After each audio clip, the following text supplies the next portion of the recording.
मुख्यमंत्री योगी आदित्यनाथ का ताबड़तोड़ प्रचार जारी। एटा, फर्रुखाबाद और औरैया में जनसभा को करेंगे संबोधित। बीजेपी उम्मीदवारों के लिए मांगेंगे समर्थन। गृह मंत्री अमित शाह आज पंजाब में भरेंगे ओंकार। लुधियाना के दरेसी मैदान में करेंगे रैली। सुरक्षा के कड़े इंतजाम। समाजवादी पार्टी अध्यक्ष अखिलेश यादव आज हाथरस का दौरा करेंगे। कासगंज, एटा और फिरोजाबाद में करेंगे जनसंपर्क। जनसभाओं को भी करेंगे संबोधित। असदुद्दीन ओवैसी आज फिरोजाबाद, फर्रुखाबाद और कासगंज का दौरा करेंगे। घर घर जाकर करेंगे जनसंपर्क। देवबंद में सीएम योगी का बयान। कहा, देवबंद में कुछ लोगों में तालिबान के नाम पर कुछ ज्यादा ही गर्मी आ गई है, लेकिन मैंने तो गर्मी शांत करने के लिए यहां पर पहले ही एटीएस का सेंटर दे दिया है। कुछ लोगों में तालिबान के नाम पे कुछ ज्यादा ही गर्मी आ रही थी, तो ये गर्मी शांत करने के लिए पहले एटीएस का सेंटर यहां दे दिया है। मध्य प्रदेश के मुख्यमंत्री शिवराज सिंह चौहान आज 2 अलग अलग विधानसभाओं में जनसभा को संबोधित करेंगे। जलालपुर और अकबरपुर में बीजेपी के लिए मांगेंगे समर्थन। कांग्रेस महासचिव आज पंजाब में चुनाव प्रचार करेंगे। डेरा बस्सी में डोर टू डोर जाकर मांगेंगे समर्थन। वहीं कोटकपुरा में जनसभा को भी करेंगे संबोधित। यूपी के सीतापुर में बीजेपी और एसपी के प्रत्याशी आपस में भिड़े। दोनों पक्षों के दर्जनों लोग जख्मी। पुलिस कर रही है मामले की जांच। बीएसपी प्रत्याशी और सपा के पूर्व विधायक अजीम भाई ने लोगों से की अपील। कहा, बीजेपी के फूल पेड यहां पर वोट जो है फूल पर वोट करें। मीडिया पर वीडियो सोशल मीडिया पर वायरल हो रहा है। हिजाब से शुरू हुई सियासत अब जीन्स और शॉर्ट्स पर जा पहुंची है। हिजाब को लेकर मौलाना तौकीर रजा ने एक बार फिर से विवादित बयान दिया। हिजाब से इन्हें आपत्ति है तो घूंघट से क्यों नहीं, जीन्स और शॉर्ट्स पहनने पर भी एतराज जताया। कि सड़क पर जो लड़की अर्धनग्न कपड़े पहन के निकलती है, क्या उसको उस पर जो नजरें पड़ती हैं, क्या वो लोग उसको बहन या बेटी की निगाह से देखते हैं? उत्तर प्रदेश में थमा दूसरे चरण के दंगल के लिए प्रचार का शोर। यूपी के 9 जिलों की 55 सीटों पर कल होगा मतदान। यूपी, उत्तराखंड और गोवा में भी थमा चुनाव प्रचार। कल उत्तराखंड, गोवा सहित यूपी के दूसरे चरण की 55 सीटों पर वोटिंग। तीसरे चरण के इलेक्शन कमीशन ने 50% क्षमता के साथ रैलियों को दी इजाजत। यूपी चुनाव में पूर्वांचल को साधने के लिए बीजेपी का मेगा प्लान। 3 से 5 मार्च तक अपने संसदीय क्षेत्र वाराणसी में रहेंगे पीएम मोदी। रोड शो और रैली की तैयारी। पीएम मोदी ने तीसरे चरण के लिए कन्नौज में भरी ओंकार। का यूपी में आएंगे तो योगी। पहले चरण के बाद परिवारवादियों की उड़ी नींद। सपा नेत्र को भ्रष्टाचार से जोड़ा। कन्नौज में पीएम मोदी का तीखा वार। का, विपक्ष ने लोकतंत्र का सूत्र बदला। अब यूपी को नहीं चाहिए government of the family, by the family, for the family. Sapa Basapa Congress पर हमलावर हुए पीएम। कहा, इस बार चल रहा है हाई वोल्टेज करंट। 10 मार्च के बाद अपना अस्तित्व बचाता नजर आएगा विपक्ष। सिर्फ मोदी को हराने के लिए ओवैसी को हैदराबाद से और ममता को बंगाल से बुलाया गया। सहारनपुर के बेहट पर सीएम योगी ने चुनावी रैली वहां पर की। पिछली सरकारों पर जमकर साधा निशाना। कहा, माफियाओं पर कार्रवाई के लिए दम होना चाहिए। पिछली सरकारों में दम नहीं था। यूपी की कानून व्यवस्था को लेकर भी विपक्ष पर साधा निशाना। कहा, आज दंगा करने वाले बहन बेटियों की तरफ गलत नजर से देखने वाले जानते हैं कि उनका क्या अंजाम होगा। चुनाव प्रचार करने धर्मनगरी हरिद्वार पहुंचे अमित शाह। चंद्राचार्य चौक पर हुआ गर्मजोशी से स्वागत। कहा, उत्तराखंड को प्रगति पथ पर ले जाने के लिए बीजेपी को वोट दें। हरिद्वार की अर्की पैड़ी पर गृहमंत्री अमित शाह ने गंगा पूजन किया। पंडितों के साथ मिलकर मां गंगा की विधिवत अर्चना की। उत्तराखंड के धनौल्टी के बाद सासपुर में शाह का प्रचार। सासपुर की जनता को संबोधित किया। कहा, जनता से फिर से बीजेपी की सरकार चुने। सासपुर में अमित शाह का रोहिंग्या प्रहार। उत्तराखंड के पहाड़ों पर रोहिंग्या को घुसाने का आरोप लगाया। कहा, यह तुष्टीकरण की राजनीति कांग्रेस पार्टी ने शुरू की। अमित शाह ने 70 साल को लेकर भी साधा निशाना। प्रियंका पर कसा तंज। कहा, प्रियंका बहन आपकी तो चौथी पीढ़ी है। हर पीढ़ी में एक एक काम करते तो हमारे लिए कोई काम न बचता।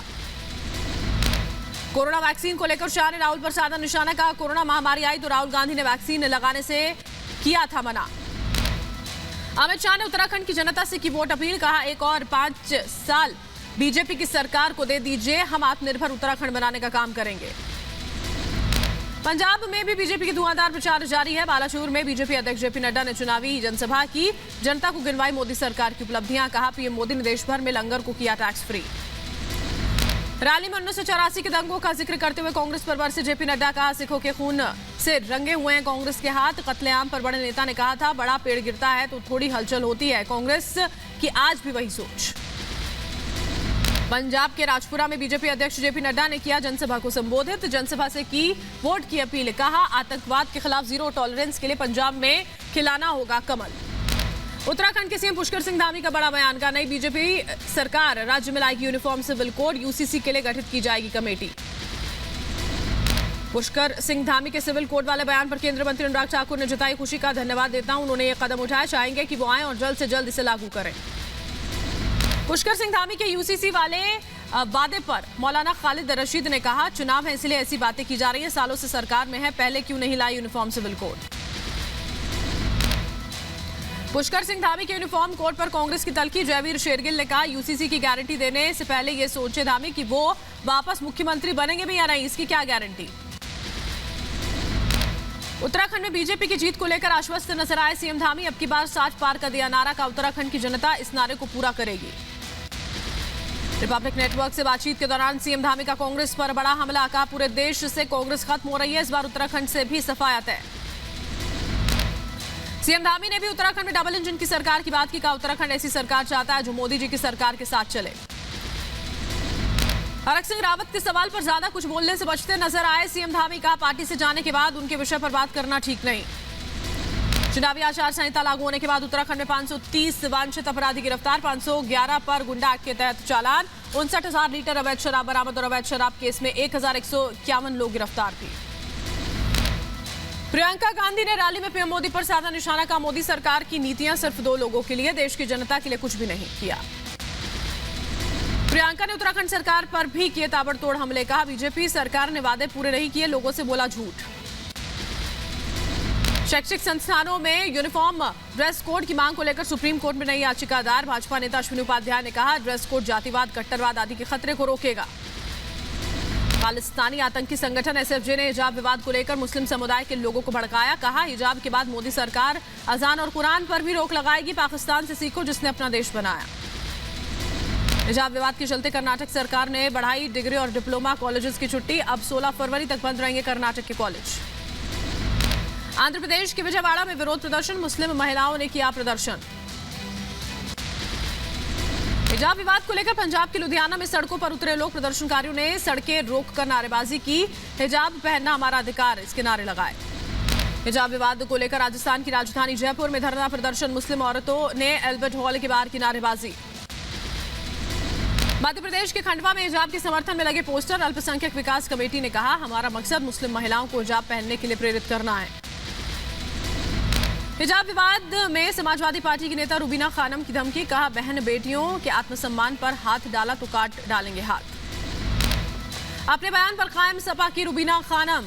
कहा मैंने अलग अलग धर्मों के लोगों की बात की थी, सबको अधिकार है, हमें कानून ने आजादी दी है, तो फिर क्यों बखेड़ा खड़ा किया जा रहा है। हिजाब विवाद पर असदुद्दीन ओवैसी ने किया सवाल। कहा राइट टू प्राइवेसी है कि नहीं, बेटियों को बढ़ने का मौका दीजिए, उन्हें पनपने दीजिए। हिजाब विवाद पर गिरिराज सिंह का तीखा हमला। कहा माहौल खराब करने के पीछे कट्टरपंथी भारत को बनाना चाहते हैं इस्लामिक स्टेट। कुछ समय पहले हर जिले में की थी शरिया कोर्ट की मांग। चुनाव के समय ऐसा माहौल बनाते हैं लिबरल मुसलमान। हिजाब विवाद पर यूनिफॉर्म के समर्थन में उतरे बाबरी मस्जिद के पूर्व पक्षकार इकबाल अंसारी। कहा इस्लाम कहता है कि स्कूल और शिक्षा के लिए नियम का पालन करें, हिजाब और पर्दा स्कूल के बाहर के लिए है। चुनाव प्रचार के लिए चुनाव आयोग की नई गाइडलाइन। सुबह 6 से रात 10 बजे तक प्रचार को छूट। खुले में 50% क्षमता के साथ रैली। यूपी चुनाव के दूसरे चरण के चुनाव के लिए सहारनपुर पहुंचे केंद्रीय मंत्री पीयूष गोयल। जनता से बीजेपी के लिए वोट की अपील की। घर घर जाकर बांटे पर्चे। सहारनपुर के बीजेपी प्रत्याशी के लिए प्रचार करने पहुंचे केंद्रीय मंत्री सत्यपाल सिंह। राजीव गुम्बर के समर्थन में गंज बाजार में लोगों से की वोट की अपील। कार्यकर्ताओं ने किया भव्य स्वागत। मिशन यूपी में जुटे समाजवादी पार्टी के अध्यक्ष अखिलेश यादव। बदायूं और शाहजहांपुर में अखिलेश ने की चुनावी जनसभा। कार्यकर्ताओं से की बात। यूक्रेन के मुद्दे पर बाइडेन और पुतिन के बीच हुई बात। यूक्रेन को लेकर करीब 1 घंटे से ज्यादा वक्त तक फोन पर बातचीत हुई। रूस और यूक्रेन के बीच बने हैं युद्ध जैसे हालात। अमेरिकी राष्ट्रपति जो बाइडेन ने दी पुतिन को यूक्रेन पर हमले की गंभीर कीमत चुकाने की चेतावनी। पुतिन से बातचीत में बाइडेन ने कहा कि रूस अगर यूक्रेन पर हमला करता है तो अमेरिका भी जवाब देगा। यूक्रेन की सीमा को रूसी सैनिकों ने घेर कर शुरू किया सैन्य अभ्यास। यूरोप और पश्चिमी देशों में तेज हुई हलचल। यूक्रेन सीमा को रूसी सैनिकों ने 3 ओर से घेरा। सीमा पर 500 से ज्यादा टेंट भी लगाए गए। ताजा सैटेलाइट तस्वीरों से हुआ खुलासा। अमेरिका ने अपने नागरिकों से यूक्रेन से तुरंत लौटने की अपील की। अमेरिकी राष्ट्रपति जो बाइडेन ने कहा, हम हालात पर नजर बनाए हुए हैं। अमेरिका के बाद कई और देशों ने अपने नागरिकों से यूक्रेन से लौटने की अपील की। ब्रिटेन, नॉर्वे, जापान और डेनमार्क ने भी अपने नागरिकों से यूक्रेन छोड़ने को कहा। यूक्रेन के प्रधानमंत्री डेनिस शिमगल ने देश को संबोधित किया। लोगों से कहा, घबराएं नहीं, देश और देश की सेना पर भरोसा रखें। यूक्रेन के लोगों ने सरकार के समर्थन में रैली की। सीमा पर यूक्रेन का झंडा फहराया, एकता का दिया संदेश। इटली ने अपने नागरिकों से यूक्रेन से निकलने की अपील की। इटली के विदेश मंत्री लुइगी डी मायो ने कहा, यूक्रेन से जल्द निकलें इटली के नागरिक। ट्रक ड्राइवरों के बवाल को लेकर बाइडेन ने कनाडा के पीएम जस्टिन ट्रूडो से फोन पर बात की। बाइडेन ने कनाडा को अपनी संघीय शक्तियों का इस्तेमाल करने की सलाह दी। यूक्रेन संकट को लेकर फोन पर बात करेंगे बाइडेन और पुतिन ने बात की। अमेरिकी खुफिया एजेंसियों के मुताबिक बीजिंग ओलंपिक के दौरान हमला किया जा सकता है। अमेरिकी विदेश मंत्री एंटनी ब्लिंकन से मिले विदेश मंत्री एस जयशंकर। बैठक के दौरान अमेरिका और भारत के द्विपक्षीय संबंधों समेत रूस यूक्रेन संकट जैसे तमाम मुद्दों पर चर्चा की। यूक्रेन संकट के बीच जो बाइडेन ने 3000 अमेरिकी सैनिकों को भेजा। पोलैंड, नाटो सहयोगियों के प्रति प्रतिबद्धता दर्शाते हुए भेजी गई टुकड़ी। पोलैंड में पहले से 1700 अमेरिकी मौजूद।